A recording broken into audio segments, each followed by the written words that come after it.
Hello and welcome to another episode of MMA Patter. Today I'm going to talk about the fight night that happened at UFC Utica on Friday night, the main card being Marlon Moraes against Jimmy Rivera. So let's start talking about the Fight Pass card, which is the prelims. So the two fights there were both really interesting. The first fight of the night was Jose Torres against Jared Brooks, which ended by knockout of a slam. And a we might think it's the person that gets slammed was the one that got knocked out, similar to Rampage Jackson against Ricardo Arona. But in this case, the person that was doing the wrestling, doing the slam, actually knocked himself out. If you look over the YouTube videos, I think he managed to land his head back, and that was for the first time that hit the ground, and his opponent, able to sense that the guy was knocked out, actually just kind of hit a few punches, and the referee stopped the fight. So in a weird turn of events, the guy that was presumably losing won that fight.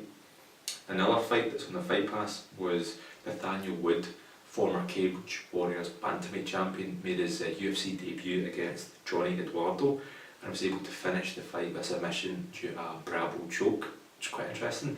Nathaniel Wood, really big prospect, hence his nickname, at the UK MMA scene, and winning on his debut, so interesting to see who he's going to fight next and further steps up the ladder. So hopefully give him a fight in the UK at some point, get him some more fans, worldwide fans, and then build up that name.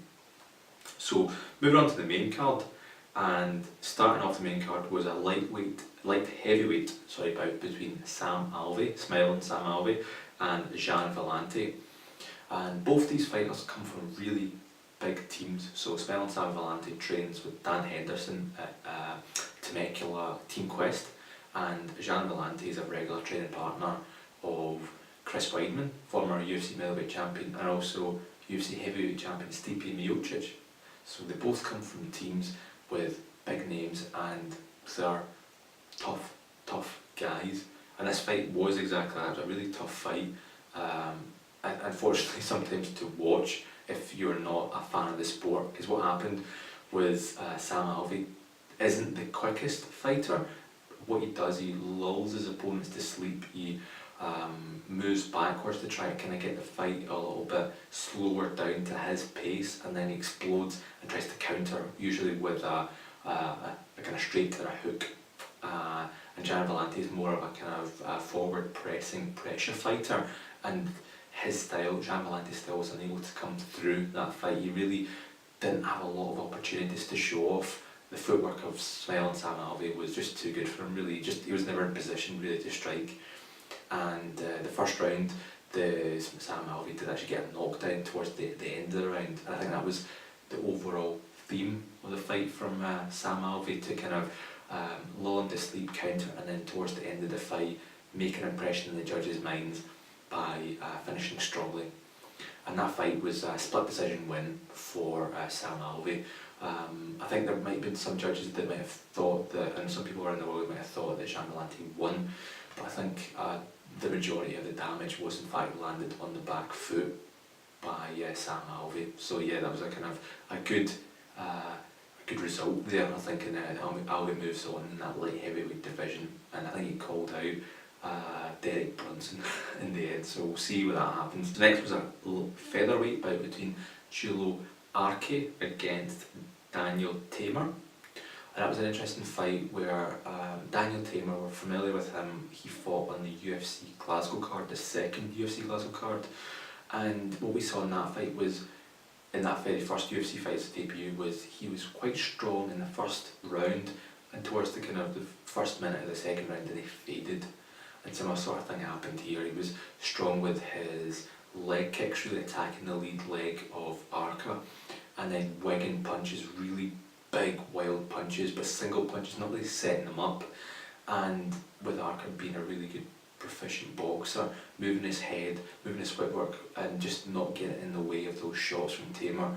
Teymur quickly weared himself out, and in that third round Arca was able to catch one of the kicks from Teymur, take him to the ground, and then just slowly but surely work a rear naked choke submission until the tap came from Teymur. So really fun fight there, and really kind of backwards and forwards, and then Arca got the win in the end. Next was a welterweight showdown between two veterans of the sport, Killer Bee Ben Saunders against Juggernaut Jake Ellenberger. And Ben Saunders was quite a tall, lanky welterweight, really good with jiu-jitsu, really good knees and elbows, really good in the clinch, with Ellenberger being a bit more stockier, quite powerful, quite wrestling based style, but really kind of got the knockout power in both hands. And that fight was over quite quickly actually. It was in the very first round, 1 minute and 56 seconds, and in the clinch, just typical Killer Bee fight where he was able to kind of lull him into that web and then hit that knee to the liver. And Ellenberger, as soon as he felt that, he just went down.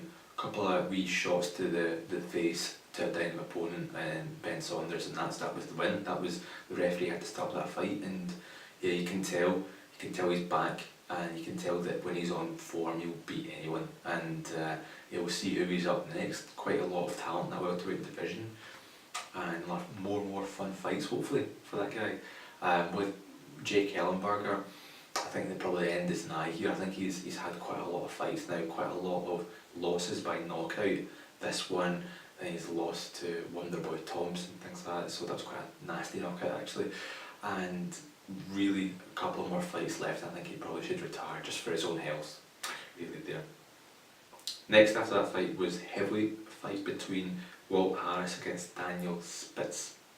And that was quite an interesting fight where Walt Harris has got quite a kind of salty record coming into that fight, 10 wins and 8 losses, and the other guy coming in thinking he could just make another win out of Walt Harris, that he could beat Walt Harris again. So Spitz having quite a significant reach advantage in this fight, trying to use that initially, moving around, but you can tell Walt Harris didn't really respect the power of Spitz. He was kind of walking through his shots, walking him down, even getting peppered with some jabs. I think Harris didn't really care realistically, and in that second round he was just able to time that and just knock the other guy out. Is he going to be a contender in the heavyweight division? Probably not, but he's going to make more fun fights. He's kind of the guy that either wins significantly or loses quite significantly, so another fun fight to come for him after that. And with Spitz, I guess we just need to see probably back to the undercards for him, unfortunately. And then the co-main event was Gregor Gillespie against From Hell Vince Pichel, quite a nickname there. Gregor Gillespie is a really strong wrestler, really good ground game, just absolutely showed that against Pichel. So even though Gillespie's probably on the smaller lightweights in the division, he just has that tenacity, has that technique, the ground ability to absolutely put his opponents on the back. And even if he doesn't get his first takedown, he has a second one after. He chains them and he gets his opponent on the mat. It's very few times that he misses his takedown. I think there's only counted like one failed takedown attempt in this fight, against a much bigger, much more experienced opponent in MMA, Vince Pichel. And Gillespie just was able to nullify any of Pichel's ground game just through his own. And in that second round, when he got that takedown, he was just able to secure the mount position and secured the triangle choke. And he just absolutely cemented himself in that lightweight division. With that kind of ground game, I think he'll give most people a lot of concern. The only kind of note there is that if somebody's got really good takedown defence and that fights against him, he might get kind of roughed up on the feet. We've not seen much of his striking in the kind of long-term exchanges.